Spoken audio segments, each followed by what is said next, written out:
पूरा कुछ पकड़ के रहा, मेरे पाँव बड़े जोरों से कांप रहे थे और मैं पूरे समय तक पुलपिट को ही पकड़ के रहा कि ऐसा हो कि मैं गिर जाऊं। बड़ा समय था, प्रभु ने मुझे सहायता किया और इस अवस्था तक प्रभु ने लेकर आया। मैं परमेश्वर के नाम की स्तुति और महिमा करता हूँ, धन्यवाद देता हूँ। डॉक्टर मैथ्यू थॉमस ने जिन्होंने मुझे ये अवसर प्रदान किया और बड़ा सौभाग्य है कि डॉक्टर जॉर्ज थॉमस भी यहाँ बैठे हुए उनके संगत में पहली बार इस तरह वचन से प्रचार करने का अवसर मिला है। मैं सारा आदर महिमा सम्मान प्रभु को देता हूँ। इस प्रकार पावा है, गीत इस प्रकार कहता है कि हर बात में धन्यवाद करो, हर बात में धन्यवाद करो, हर बात में धन्यवाद करो, क्योंकि प्रभु की इच्छा यही है। सुख में दुख में धन्यवाद करो, सुख में दुख में धन्यवाद करो, सुख में दुख में धन्यवाद करो, क्योंकि प्रभु की इच्छा यही है। इस बार आइए ईश्वर को प्रार्थना करें। खुदावन इस सुंदर समय के लिए हम इसको धन्यवाद दे रहे हैं। तेरे हाथों में प्रभु हम अपने आप को समर्पित करते हैं। आज को हमसे बोल बातचीत कर, वचन तेरा है प्रभु, दास भी तेरा, सुनने वाले भी तेरे हैं। खुदावंत वचन की उस गुण वाली बातों को हम तक पहुंचा, तेरा नियंत्रण हम सब पर बना देना। तेरे हाथों में सौंपते हैं, यीशु के नाम से मांगते हैं, आमीन। लिखा जाएगा मेरे साथ में इफिसियों की पत्री उसका 5वां अध्याय और 14 से लेकर तो 17वीं आयत तक। Ephesians chapter 5 verse 14 to 17।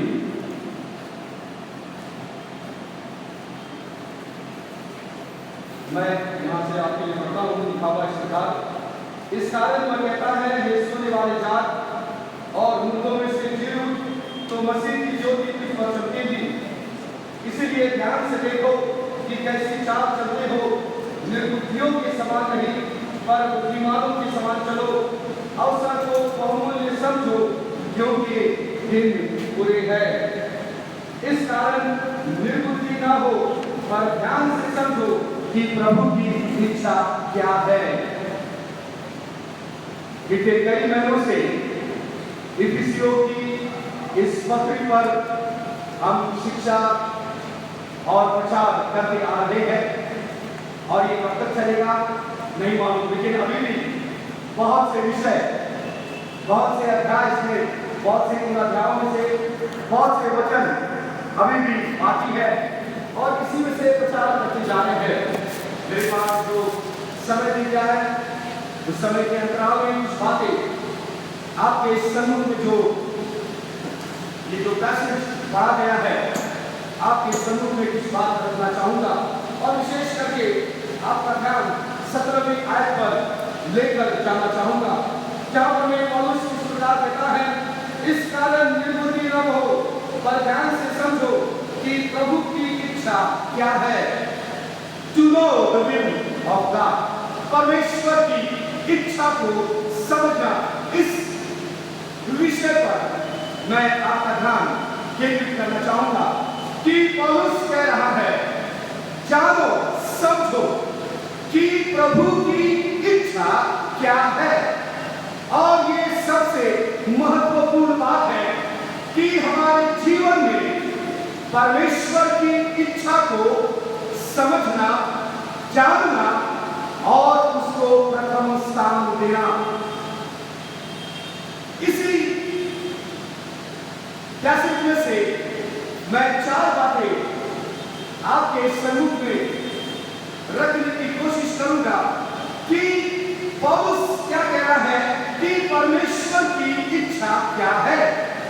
इस बात को जानना और इस बात को समझना अति आवश्यक है। मैं जरा उसके पृष्ठभूमि में नहीं जाऊंगा क्योंकि हमने यहाँ से इसका परिचय और इसकी पृष्ठभूमि को हमने सुना है, समझा है। तो मैं डायरेक्ट अपने प्रचार में शामिल होना चाहता हूं। ये जानने की कोशिश की पौलुस क्या बताने की कोशिश कर रहा है, क्या समझाने की कोशिश कर रहा है कि परमेश्वर की इच्छा क्या है।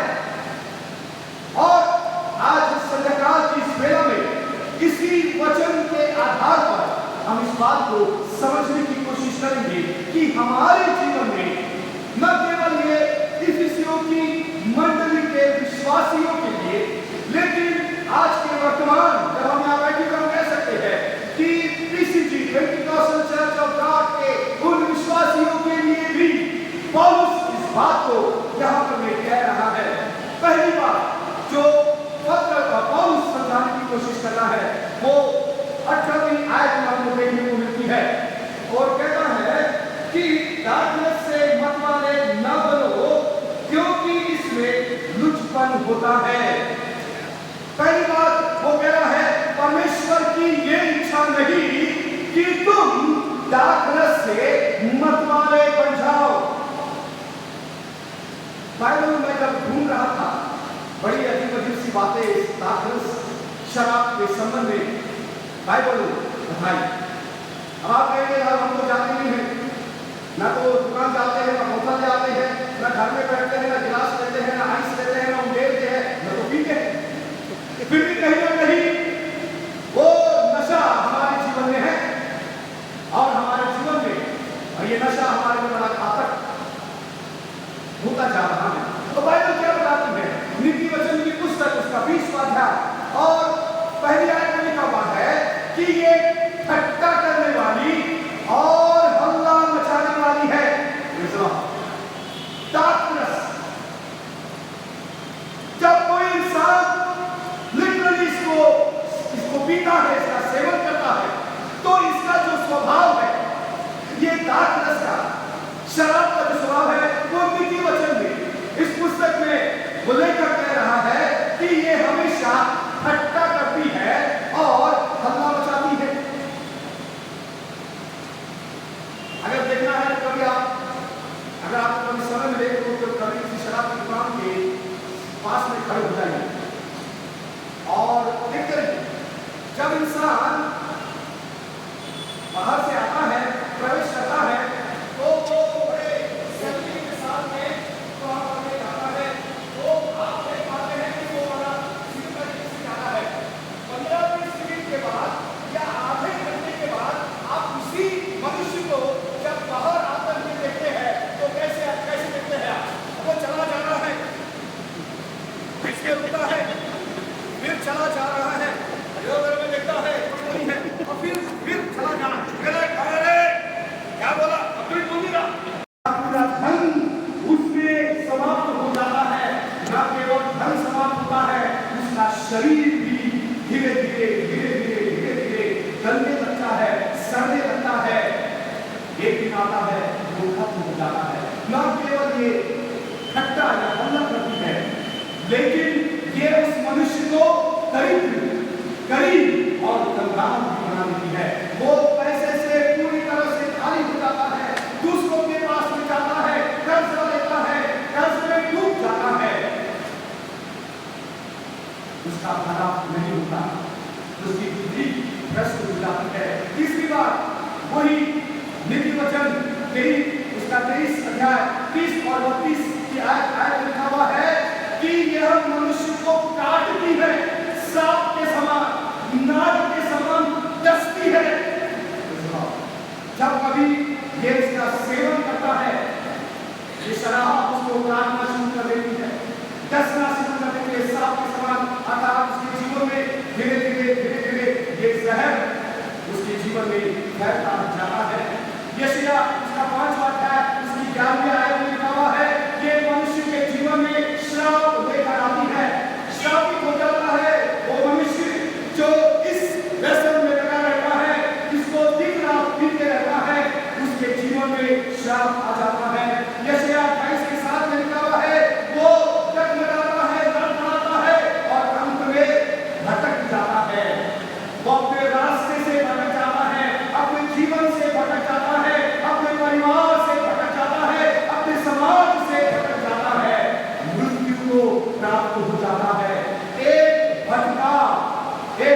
करने वाला स्वभाव उसके जीवन में आ जाता है। होशे की पुस्तक उसका 4वां अध्याय और उसकी 11वीं आयत में लिखा हुआ है, ये बुद्धि को भ्रष्ट करती है, उसकी बुद्धि भ्रष्ट हो जाती है। जब ये दाखरस का सेवन करता है, धीरे धीरे उसकी बुद्धि भ्रष्ट होने लग जाती है। और अंतिम बात लिखा हुआ है हबक्कुक की पुस्तक उसका 2वां अध्याय और उसकी 5वीं आयत में, ये मनुष्य को धोखा देती है, अंत में धोखा देती है। वो उसकी बड़ी चाहत करता है और बड़ी चाहत के साथ वो उसका सेवन करता है, लेकिन अंततः ये शराब उसको धोखा दे जाती है। और उसने कहता है दाखरस से मत वाले न बनो, इसमें लुचपन होता है। और बाइबल बता रही है ये सारी बातें, 7 बातें मैंने, और भी बहुत सी बातें हैं, 7 बातें मैंने आपके सामने रखा कि ये दाखरस की शराब मनुष्य के जीवन में क्या होती है। आप पहले आप देखेंगे, लेकिन मैं आपको बताऊं सच्चाई, हम वाकई में शराब नहीं पीते, लेकिन कहीं ना कहीं एक नशा हमारे जीवन में तो है। सुंदरता का नशा, हमारे बुद्धि का नशा, हमारी दौलत का नशा, हमारे मान सम्मान का नशा, हमारी डिग्री का नशा, और न जाने ऐश्वर्य और न जाने कितने कितने नशे से आज हमारा समाज ग्रसित सा हो गया है। उनके जीवन में कहीं ना कहीं ये नशा चढ़ रहा है, चढ़ रहा है और चढ़ता जा रहा है। और उसके कहता है मतवाले न बनो।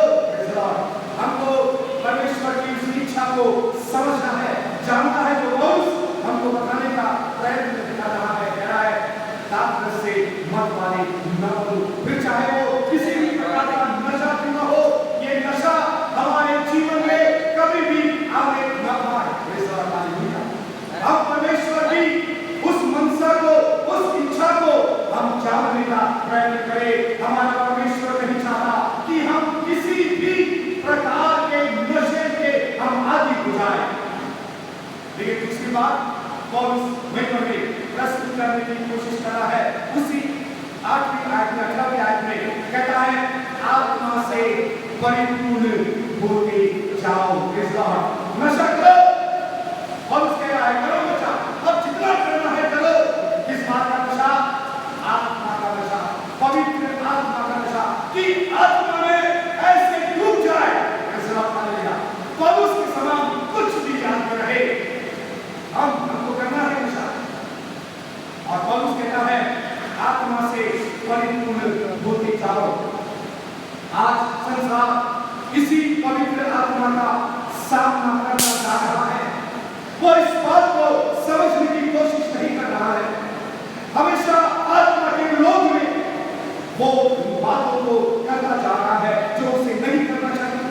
लेकिन अंततः मैं आपको बताऊं कि ये हमारे प्रभु यीशु मसीह की प्रतिज्ञा, यूहन्ना की इंजील उसका 14वां अध्याय उसकी 6वीं और 7वीं आयत में प्रभु यीशु मसीह ये प्रतिज्ञा करता है कि एक सहायक मैं पिता के पास जाऊंगा और एक सहायक मैं तुम्हारे लिए भेजूंगा।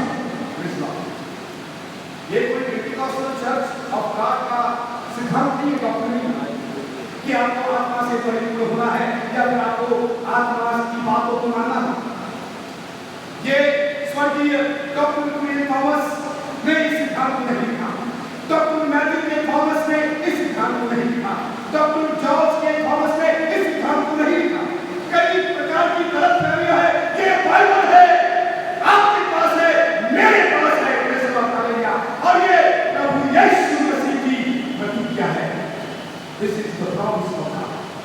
This is the promise of Jesus Christ. कि एक सहायक आएगा, तुम्हें उसे ग्रहण करना है, तुम्हें उसे अपने जीवन में लेना है। यूहन्ना 15:26 में लिखा हुआ है ये सत्य का आत्मा जो तुम्हारी सहायता करेगा, वो तुम्हारा सहायक बना रहेगा। यूहन्ना 16:13 में लिखा हुआ है यही सत्य का आत्मा तुम्हें मार्ग बनाएगा, न केवल तुम्हारी सहायता करेगा लेकिन वो तुम्हें मार्ग बताएगा।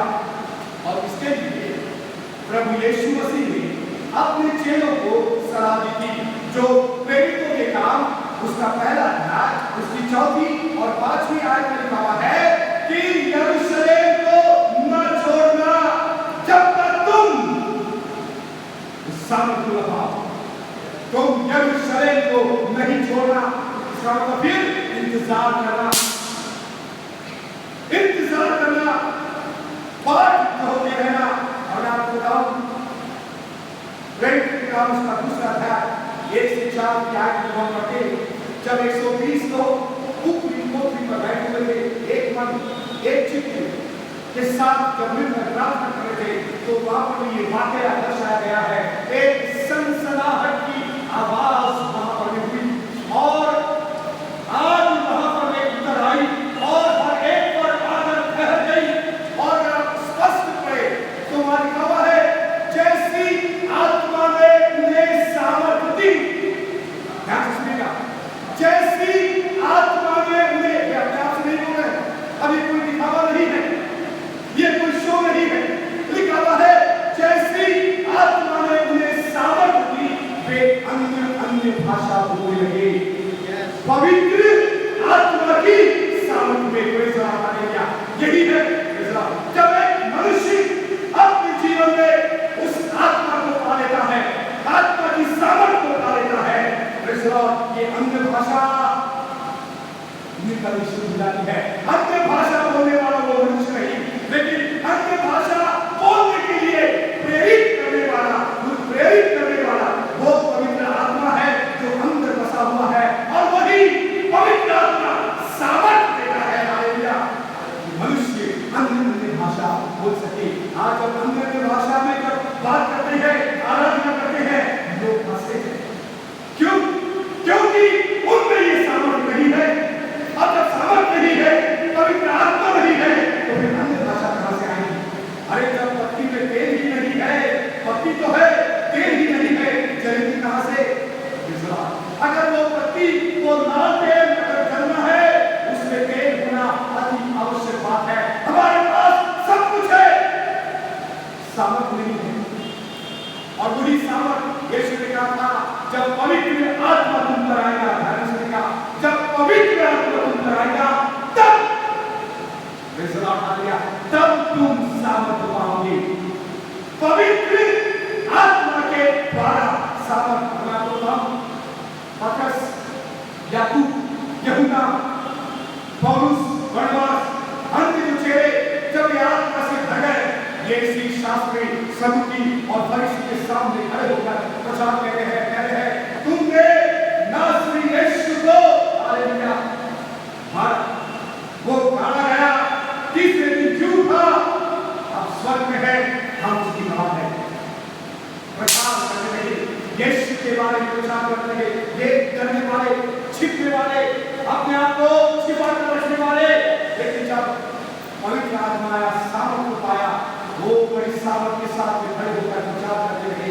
न केवल प्रचार करने लगे, लेकिन बड़े बड़े चमत्कार के कार्य हालेलुया उसी सामर्थ को होकर करने लगे। लगने चलने लगे, अंधे देखने लगे, दुष्ट आत्मा से मनुष्य छुटकारा प्राप्त करने लगे। पवित्र आत्मा की सामर्थ, आप क्या समझते हैं? क्या पवित्र आत्मा की सामर्थ को आपने एकदम से हल्का समझ लिया? आज इस वर्तमान युग में, आज की स्थिति में पवित्र आत्मा कार्य कर रहा है। हमको उसको समझना है, हमको जानना है, उसके बारे में हमें अध्ययन करना है। केवल अध्ययन करने से नहीं होगा, परमेश्वर के सम्मुख में बैठकर उस आत्मा की सामर्थ को प्राप्त करना है। हालेलुया, क्योंकि बिना आत्मा की सामर्थ के ऐसा है जैसे बिना एक निष्क्रिय बम, अगर सामर्थ नहीं है, मेरा जीवन व्यर्थ है। जब आत्मा जब देता है, जब आत्मा की भरपूरी आती है, तो ये जीवन से छलकने लग जाता है, ये उमड़ने लग जाता है। एक ऐसा अनुभव परमेश्वर चाहता है हमारे जीवन में पूरा। दाखरस से छपवाने का बनो। दूसरी बात कहता है आत्मा से बड़ी होता है। तीसरी बात जो 19वीं आयत में लिखा हुआ है, खास तौर स्तुति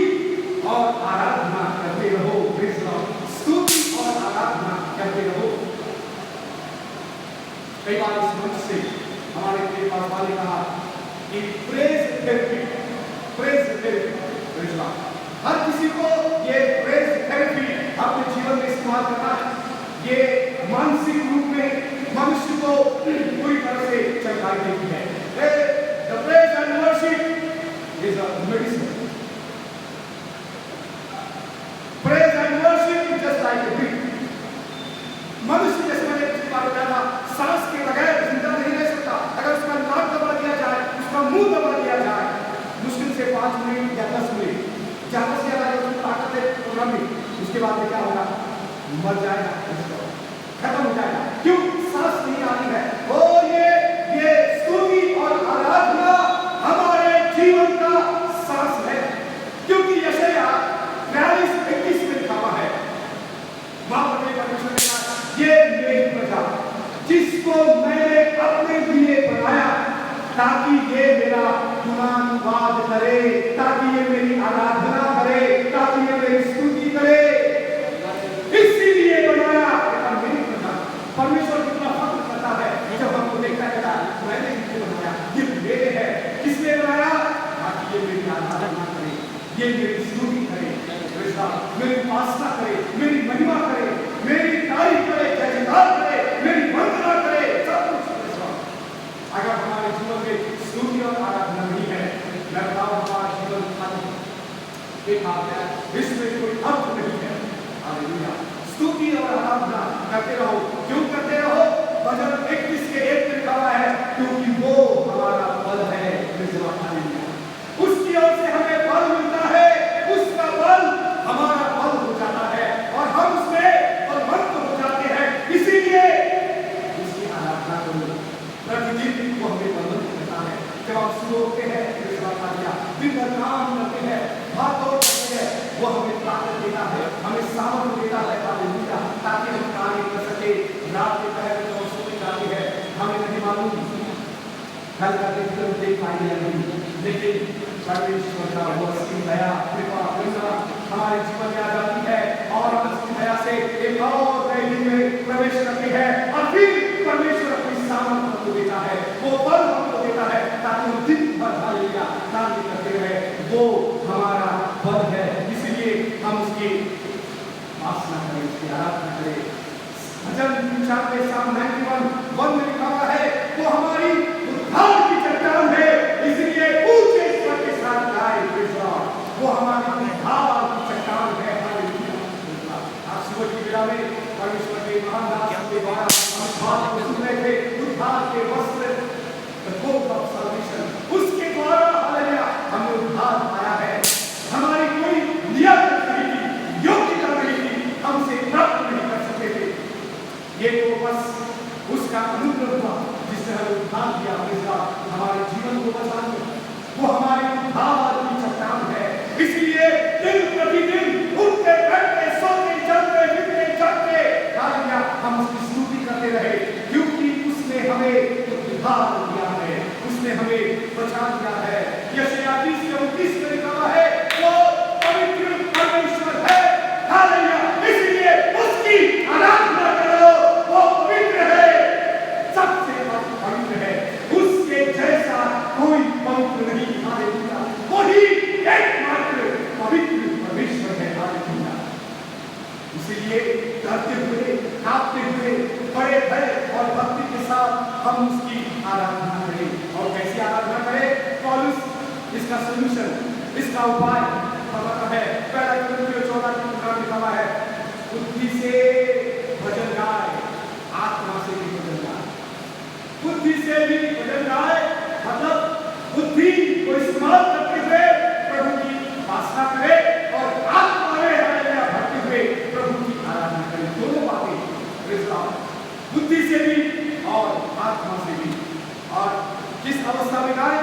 याकूब 1 में लिखा हुआ है, दुख में, आनंद में, खुशी में, विपरीत परिस्थितियों में, नकारात्मक स्थिति में, हर बात को फैसला, चाहे सुख हो चाहे दुख हो, चाहे अमीरी हो चाहे गरीबी हो, चाहे आरोग्य का हो या बीमारी हो, पता है हर बात में फैसला हालेलुया। हर परिस्थिति में बस प्रभु का गीत गाते रहे, गाते रहे, गाते रहे। असल चीज याद आते रहे। होती है। अक्सर कुछ पे खड़े होकर आपस से निकाल देते हैं, कभी मुट्ठी पर, कभी घी और कभी मुट्ठी पर चना और कभी कभी वो भी बना सलाद खाने में मिलेगा तो बड़ा घी और कभी मध्यम, कभी वो भी नहीं सलाद खाने। अगर मिलता है फिर चलो, नहीं मिलता है फिर चलो खा लेंगे। हर बात में प्रभु का धन्यवाद करते रहे, यही प्रभु की इच्छा है। कल की बात कहकर मैं इसको समाप्त करने की कोशिश करूंगा। 20 का लिखा है, परमेश्वर पिता का धन्यवाद करते रहो, ये प्रभु की इच्छा है। कि हर बात में धन्यवाद करो, प्रभु यीशु मसीह में परमेश्वर की यही इच्छा है। हालेलुया, धन्यवाद करते रहे। प्रभु चाहता है हम हर प्रकार की मसीह में फिलिप्पी 4:6 लिखा है, किसी बात की चिंता न करो, हर बात में धन्यवाद के साथ हमारे निवेदन परमेश्वर के सन्मुख में प्रार्थना के द्वारा उपस्थित किए जाए। बहुत सी बातें हैं, लेकिन मैं सोचता हूँ कि समय कम होता जा रहा है। 21 की आयत में लिखा हुआ है, 5वीं बात, प्रभु की इच्छा क्या है? मसीह के भय से एक दूसरे के अधीन रहो। और इस बात को, उस मंडली को ये समझाने की कोशिश कर रहा था, और आज भी वो इस बात को समझाने की कोशिश कर रहा है कि मसीह के भय से एक दूसरे के अधीन रहो। जिनके अधीन में रहो, 16 में लिखा है, अपने सहकर्मी जो परिश्रम कर रहे हैं, अपने सहकर्मी के अधीन में रहो। इब्राहिम 13:17 में लिखा है, अपने अधमों के अधीन में रहो। 5:5 में लिखा है, प्राचीनों के अधीन में रहो। मत्ती 6:10 में लिखा है, परमेश्वर का राज्य जो है उसकी अधीनता में रहो। और अंतिम बात, मत्ती 26:39, 26:39, यीशु के समान परमेश्वर पिता के अधीन में रहो। गत समय की बात बता रहा हूं, प्रार्थना कर रहा हूं, प्यारा उसके सामने है और वो जानता है कि ये प्यारा अपना दर्द भरा हुआ है, आगे मुझे कैसी मृत्यु का सामना करना है, अंदर व्याकुल हो रहा है। व्याकुल की अवस्था में कहता है, पिता अगर ये प्यारा मेरे सामने से हट जाए तो बेहतर, लेकिन पिता तेरी इच्छा पूरी हो। यीशु मसीह के समान परमेश्वर की अधीनता में हम आया और कह रहा है, इस कारण निर्बुद्धि न बनो और ध्यान से समझो कि प्रभु की इच्छा क्या है। पहली बात कह रहा है, वो प्रभु चाहता है हमारे गाँव में। दूसरी बात, प्रभु की इच्छा है अब आत्मा में परिपूर्ण हो जाए। तीसरी, परमेश्वर की इच्छा है कि हम सदैव उसकी स्तुति और आराधना करें। और चौथी बात जो कहता है, परमेश्वर पिता का धन्यवाद करते रहे। 5वीं बात, मसीह के भय से एक दूसरे के अधीन काम करते हैं। प्रभु यीशु के द्वारा आप सबको आशीष हो। आमीन।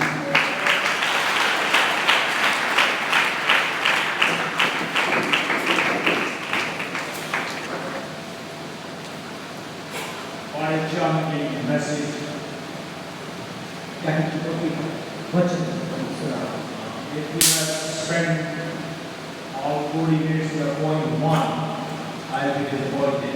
यदि आप पूरे 40 मिनट पहले बिंदु में लगा देते तो मैं बहुत ही उदास हो जाता। I'm glad we took the other 5 points. लेकिन मैं खुश हूँ कि उन्हें बाकी के 4 बिंदुओं को भी मिला। We must understand. In English says, we must understand the will of God. परमेश्वर मुझे कहता है कि मैं परमेश्वर की इच्छा को समझना है। Pastor Wilson, I'm very happy whenever I see on this platform our students and those who are leaders now to bring the word hermeneutically correct. It gives me great joy to teach that subject again.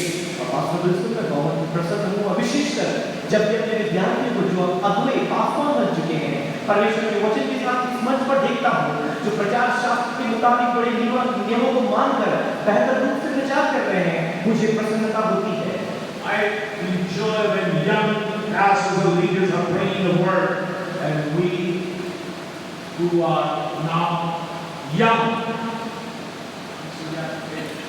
जब जवान, मेरी अभी जवानी हूँ, जब परमेश्वर के वचन को लेकर आते हैं, मुझे बहुत प्रसन्नता होती है। I was speaking the word conference. I said, world conference में बोल रहा था, मैंने कहा कि आने वाले 16 वर्षों तक मैं जवान नहीं रहूंगा। And after that, you want to call me old, but don't call me old because my dad never liked the word old man. मैंने कहा वहां पे कि उसके बाद आप मुझे बुरा है बुजुर्ग कहना चाहते हैं, आप कह सकते हैं कि मेरे पिता को ये शब्द बिल्कुल पसंद नहीं थी। I remember one, we have time, I have 7 minutes. साथ में कहा है हमारे पास। I remember in one convention, my dad was sitting and then the host pastor stands up and says, "We are very happy. My बीच में बुजुर्ग father साहब बैठे हैं, आज का संध्याकालीन संदेश को देने जा रहे हैं." My dad खड़े हुए and graciously he said, और बड़े ही मधुर आवाज में, बड़े कोमलता के साथ उन्होंने कहा, like people like those who are in the church for a long time. My dad knew how to scold graciously. और भाई अनिल पीटर हैं और भी जो काफी समय से इस कलीसिया में जानते हैं कैसे अनुग्रही रूप से किसी को डांटना चमकाना है। मेरे पिता को बेहतर रूप से आता था। So he looked to the host pastor. तो उन्होंने मेजबान जो पासवान है वहां पर रुकी वो देखा, Never to call me old man. मेरे को कभी भी बुजुर्ग या बुरा कह के मत पुकारना। You can call me an experienced man. आप मुझे अनुभवी व्यक्ति कह सकते हैं। So when we sit and listen to these young leaders in Darcy and all over the world, तो जब हम बैठकर गिटार सीखते हुआ अपने बाइबल में everyone, I want you to open chapter 7 of book of Matthew. मैं चाहूंगा कि मत्ती की इंजील हर एक हम में से हर एक जो बाइबल है उसके 7वें अध्याय को खोलें। Then you will understand why the Holy Spirit is talking to us tonight to understand the will of God. तभी आप समझ पाएंगे कि पवित्र आत्मा आज की संध्या में हमें क्या समझाना चाहती है। Why the word says understand the will of God. और वहां लिखा है परमेश्वर की इच्छा को तुम समझो। Look to verse 21. उसकी 21वीं आयत को हम पढ़ेंगे।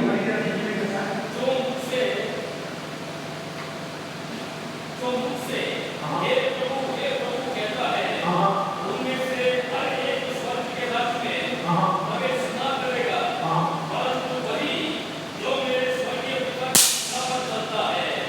Bible says in English, one translation, if you go to the Greek translation, those who understand and walk according to the will of God, they are part of the kingdom of God. यूनानी भाषा से सीधा अनुवाद किया गया अंग्रेजी का एक वर्जन ऐसा कहता है कि जो लोग परमेश्वर की इच्छा को जानकर उसकी व्यवस्था के मुताबिक जीते हैं वह परमेश्वर के राज्य के अधिकारी हैं। Why we must understand the will of God? हमें परमेश्वर की इच्छा को क्यों समझना है? So that we can enter into heaven. कि जिसके द्वारा हम स्वर्ग में प्रवेश कर पाए। Because we are kingdom people. जबकि हम राज्य के लोग हैं। We are kingdom people. मैंने कहा हम राज्य के लोग हैं। When you know the kingdom's will, जब आप राज्य की इच्छा को जानते हैं you will have kingdom's walk. आपका चाल भी एक राज्य के व्यक्ति के समान हो जाएगा। Follow me now. If you understand the will of God, जब आप परमेश्वर की इच्छा को समझ जाते हैं when the King of Kings, जो कि राजाओं का राजा है, once you understand the will of God, एक बार जब परमेश्वर की इच्छा को समझ जाते हैं it will change your walk. वो आपकी चाल को बदल देगा। I want you to understand the will of God. मैं चाहता हूं कि परमेश्वर की इच्छा को समझ जाए। As he was closing, he quoted the scripture from 1 Thessalonians, और जब वो समाप्त अपने संदेश को कही कहते हुए पहले थिस्सलुनीकि की पत्री से एक आयत को बोला and he read 5:18. 5:18 उन्होंने पढ़ा। But to understand 5:18, लेकिन 5:18 को समझने के लिए we have to go to verse 16 and 17. हमें उसके 16वें और 17वें आयत को देखना पड़ेगा। Beautifully, बहुत ही सुंदर रूप से what is the will of God? परमेश्वर की इच्छा क्या है? सदा आनंदित रहो, Always rejoice always, निरंतर प्रार्थना में लगे रहो, pray continuously, हर बात में धन्यवाद करो, in everything give thanks to God, क्योंकि तुम्हारे लिए because this is the will of God for you. मसीह यीशु में परमेश्वर की यही इच्छा है। This is the will of God for you. ये तुम्हारे लिए मसीह में परमेश्वर की इच्छा है। What a God we have. क्या महान परमेश्वर हमारे साथ Not only we can know God, ना ही केवल हम परमेश्वर को जान सकते हैं, we can know the will of God. लेकिन हम परमेश्वर की इच्छा को भी जान सकते हैं। We can know the ways of God. हम परमेश्वर के मार्गों को जान सकते We हैं। can know the works of हम God. परमेश्वर के कार्यों को जान सकते We हैं। can know the wisdom of हम God. परमेश्वर की बुद्धि को जान सकते हैं। We are blessed people. हम आशीषित लोग हैं। Shall we stand? आइए हम परमेश्वर की स्तुति में खड़े हों। 7:29 and a half. 7:29 और आधा। Father, we thank you for your servant पिता हम तेरे दास के लिए तेरा शुक्रिया अदा करते हैं। for speaking to us through him. उनके द्वारा तूने हमसे बात की। Help us that we will understand your will मदद कर कि हम तेरी इच्छा को समझने पाए and to live according to your will. और तेरी इच्छा के अनुसार ही जीने पाए। We can pray, and that will help us to pray, not my will, but thy will be done. और सहायता करें कि हम सदैव हम इस प्रकार से प्रार्थना करें कि परमेश्वर मेरी इच्छा नहीं परंतु तेरी इच्छा पूरी हो। Everyone who is here tonight, और हर एक आज की रात में जो यहाँ पर है, I pray you will go back and home with these words. प्रार्थना करते हैं कि इन वचनों के साथ अपने घर में जाने पाए। They will become very effective Christians. बहुत ही प्रभावशाली मसीह बन जाए। Speak to our hearts tonight. आज की रात में हमारे दिलों की बात कर। Prepare us for the challenges of this week. और आज शाम की आने वाले समय की चुनौतियों को हमारे मनों को तैयार कर। Thank you for everyone, Lord. हर एक के लिए धन्यवाद परमेश्वर। Jesus name we pray. यीशु के नाम से प्रार्थना। Amen. Dr. George Thomas will begin his teaching at 8:15. सुबह 8:15 पर डॉक्टर जॉर्ज थॉमस की शिक्षाओं को शुरू करेंगे। And because I'll be busy with some other stuff, Dr. George Thomas up to 11 o'clock will teach in this classroom. और इस कक्षा में 11 बजे तक पढ़ाएंगे। And I don't have to tell the cooler should be there when he's teaching. मुझे बोलने की आवश्यकता नहीं पड़नी चाहिए कि जब वो शिक्षाएं देते हैं उनके कमरे में कूलर रहना चाहिए। And then he will come and take my office. तो आकर ऑफिस में बुलाना है। In tomorrow on Tuesday, my office will be busy up to 10:30. Then he will take a class in my office from 10:30. मंगलवार को 10:30 तक ये सभा मेरे कमरे में व्यस्तता रहेगी। 10:30 के बाद वो कक्षाओं को वहाँ ले पाएंगे। And third not Wednesday, Thursday, Friday, I want to teach the second year English. बुधवार गुरुवार शुक्रवार मैं चाहता हूँ कि Second year English, I want to teach the doctrine. So give me as many hours, 6 hours, 7 hours, whatever you want to give me in 3 days. I will teach all the basic doctrine and finish in 3 days. English को पढ़ाना चाहेंगे जो बुनियादी शिक्षाएं हैं विशेष रूप से धर्म वैज्ञानिक सिद्धांत हैं। जितना समय हो सकता है आप मुझे दें मैं उनको पढ़ाना चाहता हूँ। Well, third year never came to me. लेकिन थर्ड ईयर वाले मेरे पास कभी नहीं आए। And they never came to me. MDU के विद्यार्थी भी मेरे पास So नहीं आए। you pray God's will be done in your life. प्रार्थना है परमेश्वर की इच्छा आपके जीवन में पूरी हो पाए। See you tomorrow morning. सुबह आपको देखने को मिलेगा।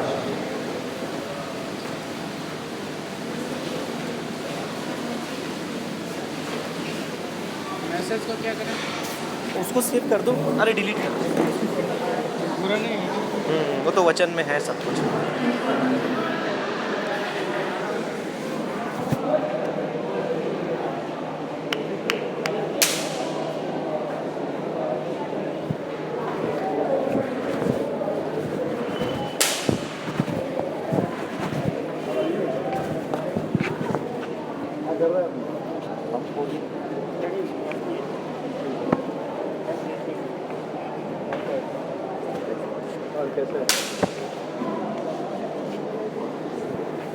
चालू ना साहब कैसे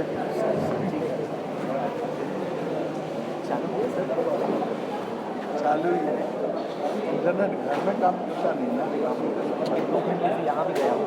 ना सर इलेक्ट्रिसिटी 10 बार चली गई ना आज it was going in and now Okay, now also internet is not there. Yeah? No, not there. Yeah, bro, electricity.